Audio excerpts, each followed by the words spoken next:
Good afternoon. Thank y'all for coming. My name's Chris Turner, and we're here representing Turner Pinball. And I wanted to just kind of have an informal talk today. And I wanted to give you guys a chance to meet my team, see our prototype, have our designer Brad talk through the game and some of the shots and his vision for some of those things, and then give you all a chance to ask any questions that you may have. And we've got 50 minutes. I don't think we're going to use all that time, but we'll take as much time as we need and just kind of go through things. So a little background, the team that I've got, we kind of self-formed around a love for pinball. Some of you guys may know the history of a situation we were involved in with another company that tried to do pinball and it didn't work out. And we all found kind of a love for playing and developing pinball through that. And we saw an opportunity to continue that. And when I started to think through that, I started putting out some information saying, hey, I'd really like to continue this and do this. And several of the teammates here that I'll introduce you to, they all kind of shared the same ideas that I had and said, man, we'd love to be involved in that. We'd love to do it. And some of them were actually working on that on their own in other ways, which I thought was really cool. And so it's really a team that came together because we had this shared love of pinball, which I think is a great thing, and I know that y'all have that too. And so I'll start by introducing you to the folks that are here. We've got several other team members that are not here today, but over here we've got Matthew. He's doing software development. And then we've got Bryce, who's on the mechanical team. And then Brad, who is our artist and game designer. And then down here we've got Frank, who's also on the software team, and then Gabe, who's on the mechanical team. We've got a couple electrical engineers that work with us. We've got a story developer that works with us, and an animator. And so we've been working on this for about 6 months. I started putting together the ideas and trying to form the team. And the whitewood that's in that, it's our V3, and we cut our first one somewhere around the first week in February. And the one that's in that machine that you see right there was cut about a week and a half ago. So all these guys have put in an incredible amount of time, a lot of late nights, and trying to get this here, because our goal with this show is that we wanted to come here and have a flippable game that we could demonstrate what we're trying to do and present it to you all so you could play it and so that you can give us feedback so that we can iterate on it and make it great. And so that's kind of where we're at this point. And the theme is completely original. It's something that we developed within the last 6 months, and we kind of sat down and thought about, what do we want to make in a pinball machine? And everybody seemed to like the idea of ninjas. So who doesn't like ninjas? So we said we're going to build a ninja game, and based on that, we came up, I should say Brad came up with a layout for the playfield, and the shots are themed, obviously, around ninja things. And so when Brad goes down there and shows you the game, you'll see that there's like a backflip ramp. So it's kind of like the ball goes up, and then it immediately gets sent up and around to a wire form and comes back to the flippers. And then there's kind of a unique feature where there's a kickback, and it's the grappling hook. And so if that's enabled in the game, it'll shoot you up to a scoop, which shoots you across to another scoop, which brings you back to the upper flipper where a lot of the action happens. And so that's kind of like a ninja wall jump. And so we really tried to tie that theme into the shots of the game and the flow of the game, and Brad will tell you a lot more about that. But we're really happy to be here. I think yesterday was just incredible. I mean, it's amazing to see so many people that love pinball in the same place at the same time, and also so many people just willing to bring their machines and set them up and let people play them for free all day. I think it's pretty incredible. And the response that we've gotten has been overwhelmingly positive. I think people have been encouraging and supportive and provided really constructive feedback. And I know, Brad, you've got a lot of ideas that you're taking away from this. And we've also had some really, really good players play on this machine yesterday. And it was cool to see how a good player can work the shots. I mean, I think it was Jack Danger that came by yesterday, and he had double the highest score that we had seen to that point. I mean, he just totally killed it, it's just awesome to see players like that play. Steve Bowden came by, and we all know him, and he played on the game and gave us some awesome feedback. And so I think we're getting tremendous value from being here. And after we're done, I'd love to have you all ask questions and provide feedback, and we can get more value out of it that way too. So I guess at this point, Brad, I think I'd like to turn it over to you. And if you want to go down there and show the game, or if you want to talk a little bit about it up here, whatever format you feel is best. Yeah, let's go down and shoot it. All right, so Brad's going to go down and shoot the game and kind of talk about his ideas for the shots.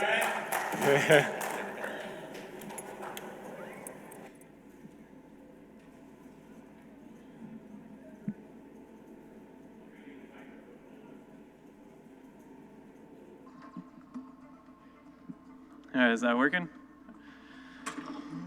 All right, so as Chris was saying, like this, we wanted it to feel like you're in, medieval ancient Japan, and like I was trying to take a lot of influence from things that I love, like video games, but also like Kurosawa films and things like that. Obviously, some of the features aren't all here yet, but one of the main things that we really want is for this upper flipper shot to kind of be almost like a fury shot. That as you can see, it's set up to be a repeatable shot. Right now in the code, every other orbit shot will feed that, will close those gates and feed that upper flipper, but we have some other ideas to be able to feed that upper flipper. But so the idea is that this lower play field is kind of like this is like the player's home, and they're moving outward to conquer this evil enemy. So basically the story is that this evil ruler, shogun, has taken over Japan and unleashed all of these evil demons. And so similar to things like Medieval Madness, you're supposed to hit the center drop target to open up the mode. And so right now we only have one boss set up at the moment. But it's this.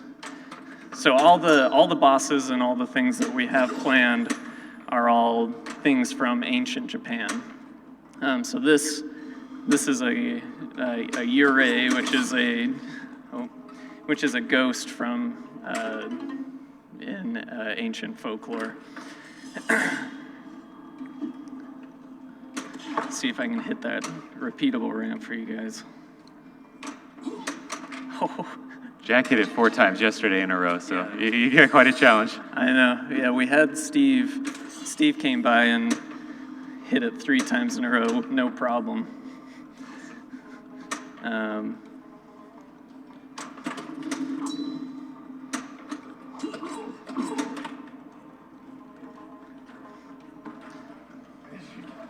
Oh man, we've never seen that ball stuck before.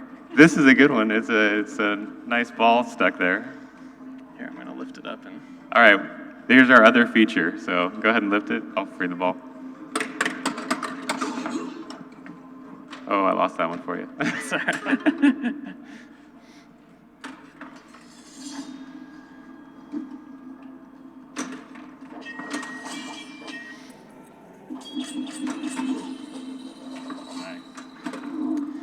So, like Chris was saying, like this backflip shot, the idea was, like an acrobatic ninja, and it needs a little bit of adjustment to get to be where I want it. But eventually, I think I want to be able to have like some rewards for being able to be able to combo that, so that it's almost like a ninja backflip, backflip, backflip. Some of these other things like.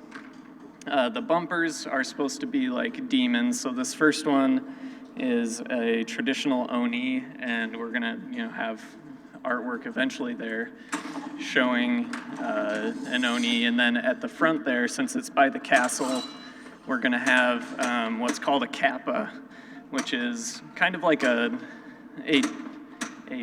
moat demon, I guess. So being by the castle, by water.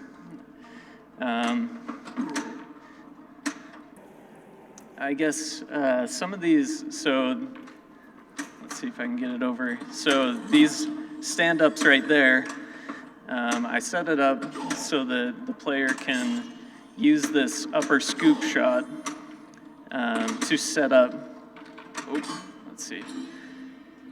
So this upper scoop shot, if you hold up this upper flipper, will hit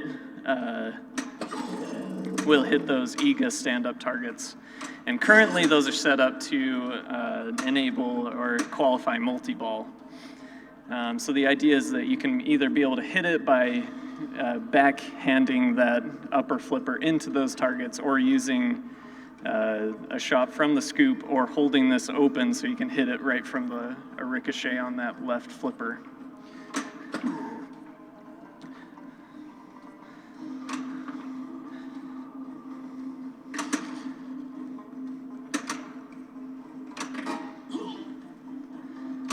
Let's see. Got to get in these scoops to show you the scoops.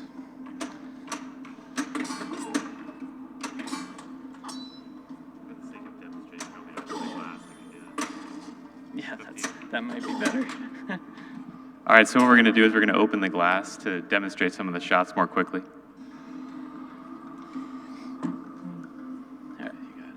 All right, so the scoop, when it's hits it up into the other scoop, and then you have a chance to hit this shot into the repeatable. We can take this all the way off and just lose some light.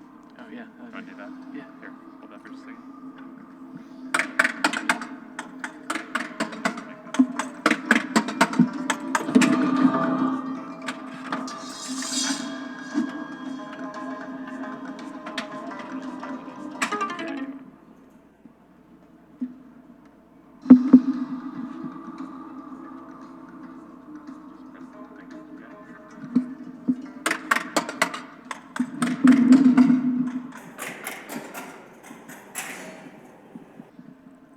It'll be a little darker on the playfield, but hopefully y'all can still see it. But we'll be able to demonstrate the shots more quickly like that.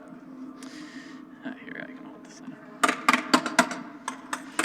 Yeah, so we have this, on this upper shot, with this repeatable ramp, we set it up so that the eventual plan is for this repeatable shot to be tied to your score multipliers. So the more shots that you can hit in a row, the higher your multiplier is going to be. And then the cash out is going to be this Newton ball, which is actually really convenient because usually when you miss this ramp, you're hitting the Newton ball. And scattered around the playfield are these green samurai, undead samurai targets. The idea being that this evil ruler has unleashed all these undead warriors to do his bidding.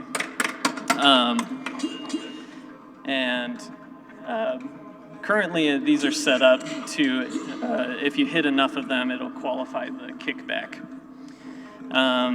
These ninja targets here on the side are set up to enable mystery, as well as some other awards that we have plans for.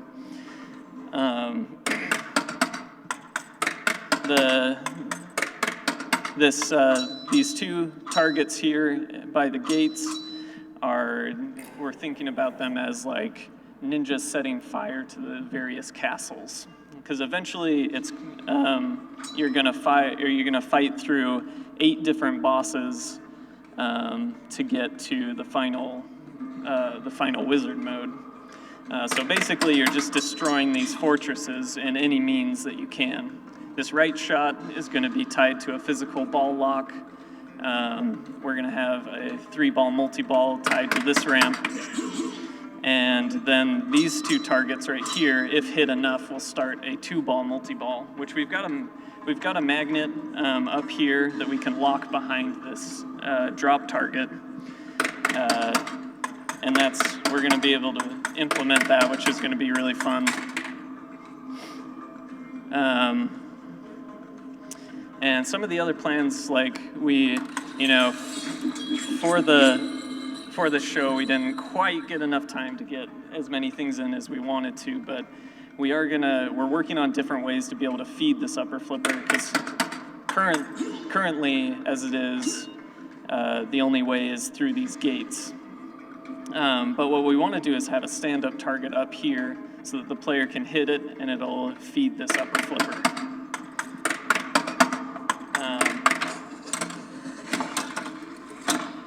So this shot, this kickback is kind of like one of the things that we had to, let's hit some of these to qualify it. So hitting it, and then you get a chance to hit that ramp. But that's kind of what we've got so far. I don't know if anybody has like questions, or if we want to move to that, or.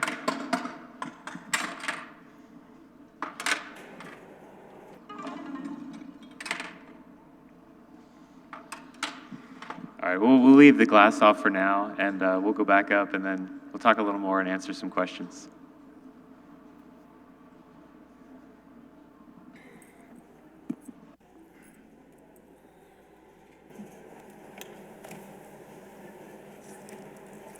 So one of the other things that I haven't announced publicly yet is another one of our team members, actually a well-known game designer, John Norris. He joined our team about 6 weeks ago, and Brad has done all of the design on this playfield, but John has started to give some input on it and really helped us kind of make some tweaks that have made it better.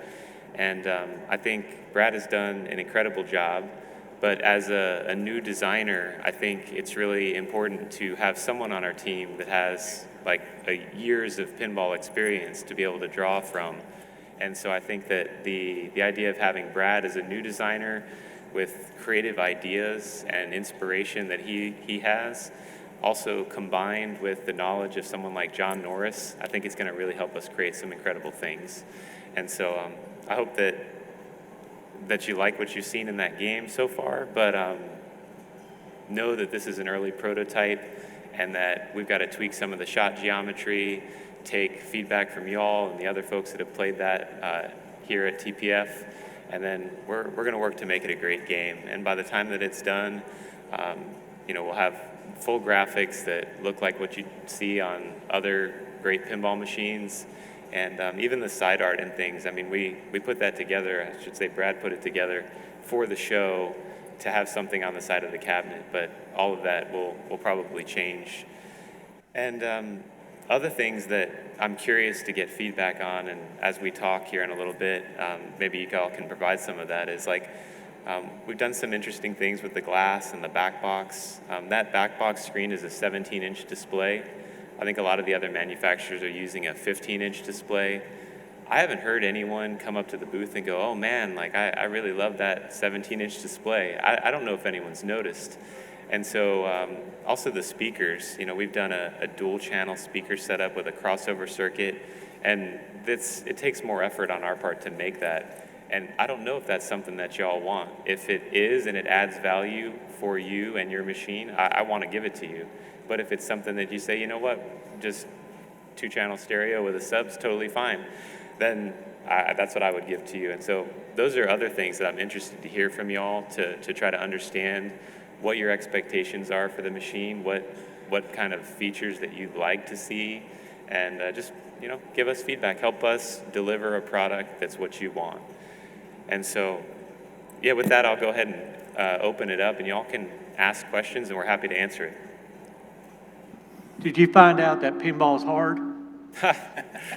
Pinball's definitely hard, but here's one of the interesting things. So I think that the challenge of pinball is something that has drawn me to it. So my background is in computer engineering, and I've told some other folks that I've visited with at the show this, but what I've learned in my experience is that I could work months or even a year on a web or a mobile app, and I could show it to someone, and they look at it and they're like, that's cool, you know?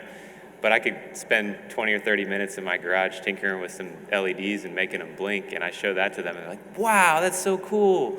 And it's like, I think that the tangible nature of the hardware, people can relate to that. And I think that the pinball machine, I mean, it just takes it to the next level. I don't know any other product that I've worked on that has been so multidisciplinary.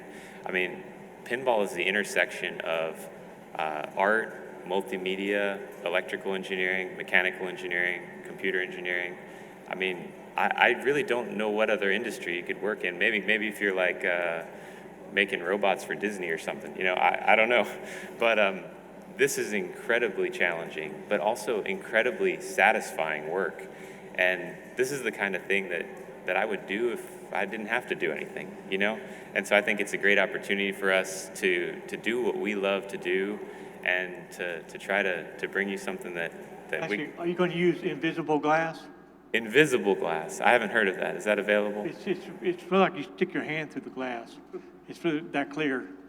Wow. I mean, that sounds really cool. About double the price. Are you doing any license agreements in the near future? I'm sorry, say it again? License agreements, that way you already have the artwork and stuff packaged out and everything? So right now, I mean, this is an original unlicensed theme, and the plan is that this is going to be our first game. We're full force on this, trying to work one thing at a time to get something to work before we jump onto the next thing. But I don't plan to do licensed themes at the beginning, but you know, in the future, who knows? We'll see what's appropriate.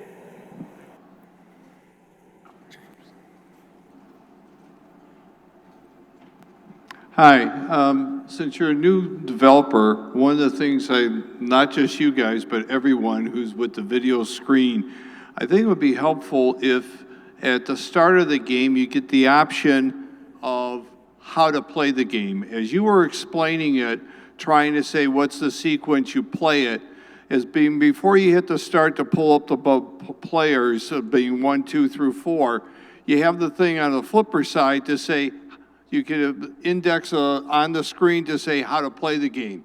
That way was because you're selling to individuals, when you have guests over and things like that, and they have the ability to learn a little bit about the game prior to playing it, and then from that standpoint, they have more enjoyment, which means that if they enjoy it more, they might want to buy one themselves. So from that standpoint, I just think it's not like you, but I think all the industry should move towards that type of a system to help the player. Yes, sir, I completely agree. And I think Brad's got some things to say, and I've got some things to say, so I'll let Brad talk first. Yeah, so I come from, at school I studied, games, game design, and also film, and animation and things. And my wife is a UX designer, and so we talk about stuff like this a lot, because I think this is one area where I think there is improvement. I mean, there's a huge amount of information that the player needs to be presented with, and it can be incredibly confusing. Like when I've tried to get my wife into playing, then she always complains about not being able to know what to do. And so we have some ideas. We didn't have them implemented for this, but we have some ideas that are gonna, I think, hopefully address those things, to be able to clearly show your main objectives while showing maybe some minor ones, but not in an overwhelming way, to hopefully onboard new players, as well as hopefully help veteran players know the other objectives that they can go for without overwhelming them. Yeah, we definitely want to make this easy to use. I think that my understanding of what helps make a game great is that it's something that an inexperienced player can walk up to, and they can kind of get an idea for the basic objectives, and they can shoot the game and have fun. But then also when an advanced player comes up to the machine, they can walk up, and there's really a depth to that play that they can take advantage of as a good player. And so I think hitting the compromise between something that's approachable for the new player, but also something that's going to challenge the advanced player, I think that's what we're trying to do. And it's kind of funny because the hotel that we're staying at, our elevators. The best example I've seen lately of a bad user interface. There's like these buttons and it has the number on it, and all the numbers are like worn off. They had paint on them and they're like worn down. And the first thing I did was I tried to press the number of the floor I wanted to go to, and it's not a button. There's like this little white box next to it that just looks like What is it? No, you got one too? No, we're at the Hyatt House, and it's terrible. It's totally worn out on those buttons, and I'm like, I took a picture of it. I'm gonna put it on Twitter because I take pictures of these things that are just terrible user interfaces because it's funny to me. Because I know Brad's got experience with UI UX stuff. Me and my team, we've got experience with it too, and a good user interface is so important. So absolutely agree, and we're gonna work the best we can towards that goal. First of all, thanks for bringing in the game for us to play here, even though it's in a fairly early state. As I'm sure you're aware, there are about a dozen other pinball companies out there all making games.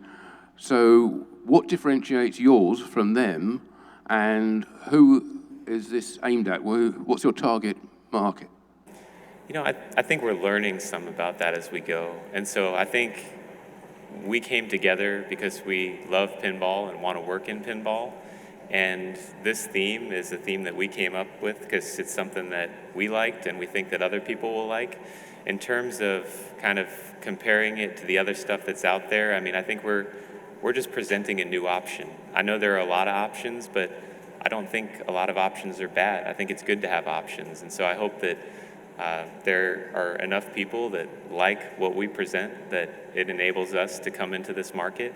And yeah, I'm not targeting I don't have a specific goal in mind and like, oh, I'm gonna make all my machines fit this niche or anything like that. I'm just trying to build fun games that people will enjoy to play.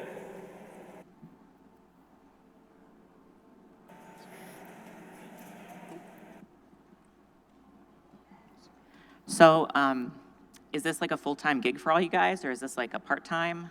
Are Great. you like all in on this? Can you hear me? Yeah, I can hear you. Great question. So for me, I've made it pretty much full-time for myself. I've kind of transitioned over the past 6 months. I've got a software company. I've run that for the last 12 years. And I have transitioned a lot of my clients to friends in my network that are software developers so that they can take over maintenance of that. And new work that's come in, I don't have time for it, so I've referred that as well. So myself, I've really gone full-time in. Matthew's full-time on my software team, and so he's been helping with not just the software, but as much as he's able to do with it. And then pretty much everybody else on the team is part-time. And they've got other jobs, and they're fitting this in after hours. But I'll tell you, the last 2 or 3 weeks, I think these guys have worked 2 jobs, essentially. I mean, full-time in both, because to get this ready in time for the show, it was a huge push.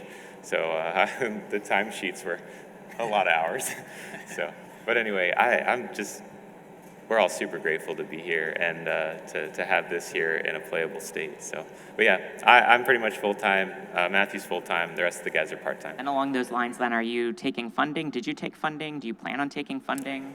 No, I've been involved in a lot of startups, and I've never taken funding in a startup. So I always do everything bootstrapped, and this is the same way. And so this is my personal investment, and I'm basically reinvesting money that I've made through success in other startups, and I don't plan on taking any investor funds. So this, I'm putting a lot into this, and I want it to succeed, and I'm going to work hard to make that happen. Hello, thanks for coming. Thank you. You guys purchased the Deeproot IP. I'm just curious as to what you plan on doing with that. Are you planning on making any of those games that were started but never finished? That's a great question, yeah. So I don't know how many of you know the backstory to that company. I think they're kind of infamous, so most of you probably do, but almost, I would say 80% of the team that's here, well, on the team in general, worked at Deeproot in some capacity. Everyone that you see here on stage and down below that's represented at TPF, we all worked for Deeproot. And there were probably over 100 people at the peak of that worked on various parts of that project. And there was so much effort that went into so many games. And there are a few that are kind of well-known and kind of tainted, unfortunately. And I don't intend to do anything in terms of like trying to manufacture those that people would consider kind of tainted. And I've really thought a lot about what the best thing to do for those machines is and try to figure out kind of what does the community want with this stuff. And like, I'm sure you guys are familiar with Raza, and that's one of the ones that I think a lot of people would like to just go away. I've thought about releasing that open source to homebrewers. I talked to some people at the show about that, and really a lot of people are telling me, don't do anything with it, just let it go. And so I'm really open to all those ideas. I don't know what to do with it at this point, but I don't intend to make Raza. However, there are other designers that worked at Deeproot. I mean, y'all know Dennis and John Norris and Barry Alsler, and they had some great layouts. And I think that the people that are here with Turner Pinball and those designers all shared a frustration that we put all this time and effort into these things and it's just gonna get thrown away. And so the plan that I had is I wanted to try to rescue this stuff, and I thought, what a shame to see all this effort that we put in for so many years go to waste. And so I would love to work on those games. I think you all would love to get to play those games someday. And so my plan is to put this out as our first machine. I really want to focus on this. I think that companies that focus on too many things at one time end up not getting anything done. And so we're going to focus on this. We're going to make this our first release and prove that we can be successful in getting machines out there. I think we need to do that for ourselves.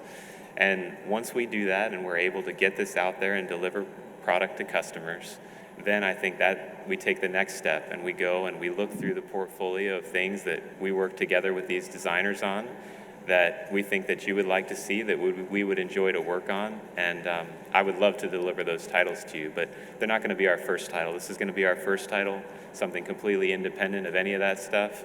But then I think the next step is to go through those things and find the best one to work on next. Well, in brief, I just want to say I hope people give you a chance. That because you worked for a company that made huge mistakes doesn't mean that you made those mistakes, and that there's more to working for a company that failed than just taking what was there and bringing it. You know, you also had a chance to learn what not to do too. So, I want you to comment on your system, on what your plans are for the system that runs this. I know with new technology, boards get smaller, but they also get harder to work on. Yep. I know for some of us that restore games and working on games, the idea of having multiple boards that are easier to work on is definitely attractive, but at the same time, I understand that can affect the kind of technology that you can portray too. So just a little bit about that. Yeah, so we want the machine to be serviceable and maintainable. We want it to be reliable, obviously, and we're trying to incorporate those things into the design.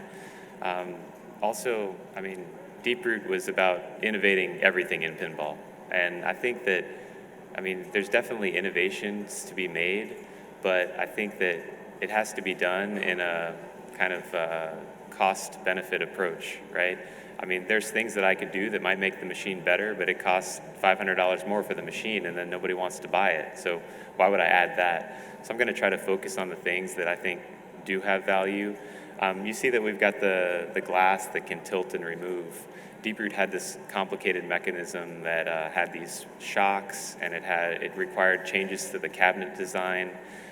Everything was very custom and very expensive, and I think it's hard to deliver that product at a price point that people are willing to pay. And so we're trying to take the goods that we learned and we're trying to apply those. We're also, I think all of us can probably relate to this, and Bryce, you and Gabe and Mechanical especially. I mean, I think there are a lot of things that we suggested while we worked there that we said, you know, hey, maybe we could do it this way. And maybe those suggestions weren't heard out.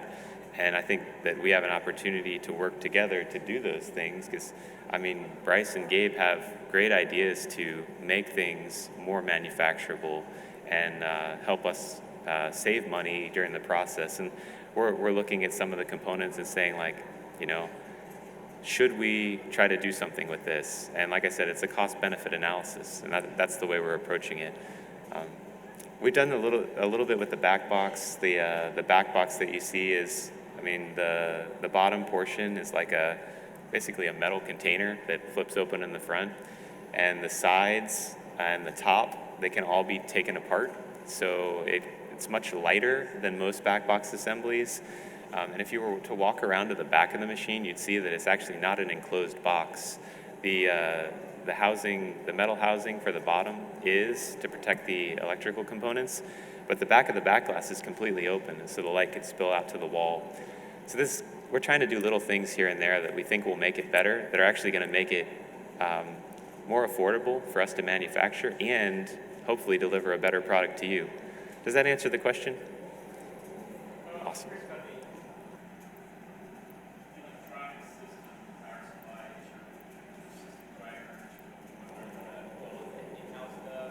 Yeah, so I've got 2 electrical engineers that are working on my team. They're both part-time, but they're both great at what they do. And we do have a board set that we're working on. And my goal in developing that set is we want to make the layout and the wiring clean and simple. And so that's kind of what I'm working towards on that. But we are working towards a custom board set. But something that we think will be very maintainable and easy to service.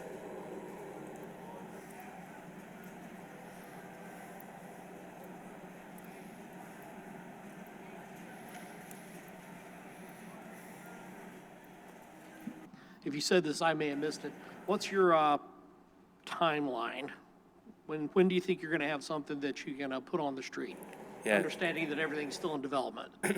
Yeah, that's a great question too. And I don't want to be the one to come and make promises on, oh, I'm going to deliver on this date, because we all know how that goes. So my strategy is I want to challenge my team, because I think deadlines are important to teams. And so our goal with this is we've obviously got a lot of work to do with the refinement of the play field, with finishing the code and all of the other modes and things on the machine. I think that it would be an aggressive but achievable goal to target the end of the year for trying to offer these for sale. And that's what I'm going to push the team to work towards. Whether we are able to make that or not, I don't know. I'm not going to come out and promise that that's going to be the thing. But like I said, I think it's good to have goals, and that's the goal that we're going to work towards on that.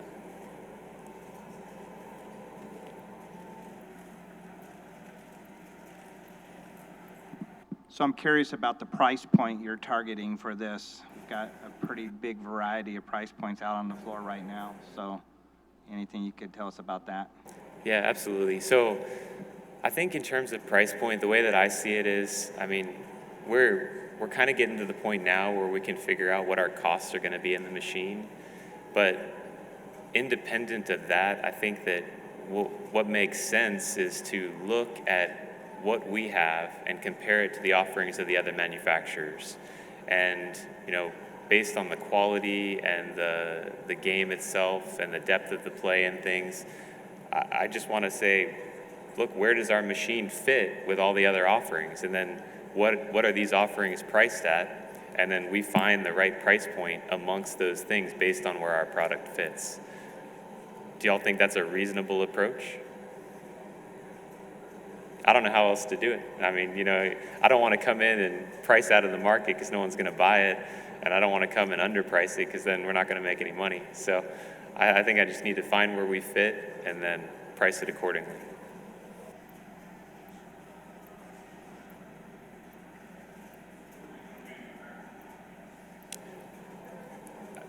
I heard a question up front. Someone asked, I believe you said, where are we going to manufacture them? Is that correct? So, we're, all of us except Brad are from San Antonio, and so, the plan is that we're going to try to put them together. I've got a workshop on the back of my property, and I'm working in there to try to keep the overhead low, and so I'll probably produce them in batches and, make 10 and ship 10 and then do it over and keep doing it. Actually, that was my question. Where are you going to manufacture? Who's going to manufacture for you? Yeah. And are you going to use standard parts that Williams has already made or parts that are out there already? Yeah, so I think that for the most part, we're going to be using standard parts. I mean, everything you see in here is pretty standard. I ordered the parts from Pinball Life just a few weeks ago, put it all together. Again, I'm approaching everything from a cost benefit. So I think I would look at the components and look at the BOM and say, okay, here's the most expensive component in the machine. I had a quantity of 100 units. What's my price break on that component? And then, I talk to Bryce and to Gabe and say, okay, guys, well, in 100 units, this is going to cost me X. What can you do it for if we bring this in-house? And if they say it's going to be X minus 10%, I'm going to say, well, let's build it, right? And then I'll do that for our own because that's going to be a cost savings and we're going to get the same thing. But if they say, well, probably makes sense just to buy the quantity, then we're just going to use the standard part. So mostly standard parts, but we'll look for opportunities to bring stuff in-house if it's going to be beneficial cost-wise. You mentioned earlier about successfully launching your first title. What's your definition of success for this title? Is it that you actually produced a quality product, or is it in terms of sales numbers, or where you're able to position it within the market? What is a successful launch of Ninja ECLIPS? Yeah, I think it's a little bit of all of those things. So I mean, a quality product is not a question. We have to deliver a quality product. And so obviously, certainly that's one of our number one objectives. I think that sales is definitely an objective. I think if we produce something and nobody buys it, we weren't successful. And so I try to approach things with kind of a risk-tolerant approach, like lean startup approach. So my goal, I said I'd like to produce something by the end of the year. My goal is to initially offer 100 units because I think that that's something that's an achievable goal. I think that I'll have to make those in batches, like I said, probably 10 at a time to get through that. But I think that if I offered a machine for sale and I couldn't sell 100 units, I would consider that unsuccessful. And so I think that if we can deliver a quality product, a product that we can sell 100 units of initially, and that doing that, we can learn what the next steps are. I think that that is what I would consider a success because this I see as really a learning experience for us. Those first 10 machines that I make, I mean, I'm gonna learn so much from that. And I'm gonna take that and I'm gonna apply that to the next 10. And by the time I get to the 90 to 100 machine, I should have a really refined process. And after we produce and deliver 100 machines, I can look at it and I can say, okay, well, I kind of understand this process better. And I think that, maybe I need to buy a certain piece of machinery or I need to find a bigger space or whatever it may be. I don't know the answers to those things yet, but I think that with the knowledge that I gained through the process of building this machine, I think I will know. And so I think success encompasses all those things. It's a quality product, a product that we can sell at least 100 units of initially, which is probably all that I'm going to be able to offer. And then a product that through the development process we can learn so that I know what to do next. I think that's what I consider success. Hey, I'm just wondering if you have any kind of prototyping tools you can use to do layouts and things like that to kind of get an idea of flow and shot patterns and things, just to expedite your builds? To some extent we do. For this machine, we've really been using the CNC and actually laying stuff out. I mean, Brad has got experience in playing pinball and kind of working on his own homebrew stuff, so I think he has an idea of what shots are going to work. But I think really the only way to know if it works for sure is to get it on some wood and try to shoot it. And so that's the approach that we've taken with this, and that's why we've been through 3 versions of the whitewood to get to this one. And I think we're still not quite where we need to be in shot geometry. And so I think we're close. But in terms of using a tool like a virtual pinball engine or something like that, I've been in talks with some of the folks that have developed those, and I certainly consider using those as kind of opportunities for us to speed up the development process. But a lot of this is about learning as we go, and I think that doing it this kind of hands-on approach initially is really good for me. This is, I mean, maybe a lot of you have put together pinball machines, but this is the first pinball machine I assembled all by myself. I was like, well, not all by myself, I shouldn't say that. I mean, obviously, everyone else helped me screw stuff together too, but I mean, I have never done this much work on a pinball machine before, and so it's a huge learning experience for me. And so the hands-on approach is the way we're taking it initially, but looking for tools that are going to help us be more efficient in that in the future is something I would do. Is that kind of the question that you were looking for?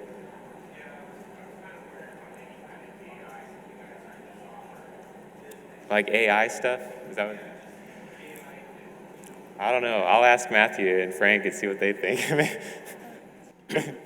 I mean, maybe sometime in the future. Well, yeah. I've been taking a look at some of those things. We are looking at making, the code easier to develop through a software tool that we're going to create. But yeah, we haven't looked at AI, but maybe. So. Yeah, there are internal tools that we're trying to build that make the process of like developing the code for the machine easier. But in terms of the shots and feeling out those and the geometries, we haven't gotten there yet. So. Hi, Chris. Hi. Oh, hey, David, how's it going? Good. I was just curious. When we started up, I gave you a spec for a pinball sound system, and you made it. Yes, sir. And we used it for a while. You made it to my spec, and we're having a fine time. We had a lot of sounds installed and stuff. Yes, and sir. then things happened. Yep. I was wondering, did you resurrect it and use it on this? That's my question. And I'm told this is the last question. Okay. Yes, sir. So I went and I found that spec, and I thought, you know what? If I want to develop sounds for a pinball machine, I think I'm going to take David's advice. And so I found that spec, and I gave it back to Matthew, and I said, hey, we're using a different language to develop the front end. And actually, the game engine that we're using, I'll just let y'all know. So we looked at Unity, and I looked at the licensing agreements for that and wasn't too keen on it, and we ended up settling on something called Godot, which is basically an open source Unity equivalent. We really like it, and so Matthew has developed basically a sound library for Godot that operates to your spec, and that's what we're using, because who's better advice to take than yours on sound, David?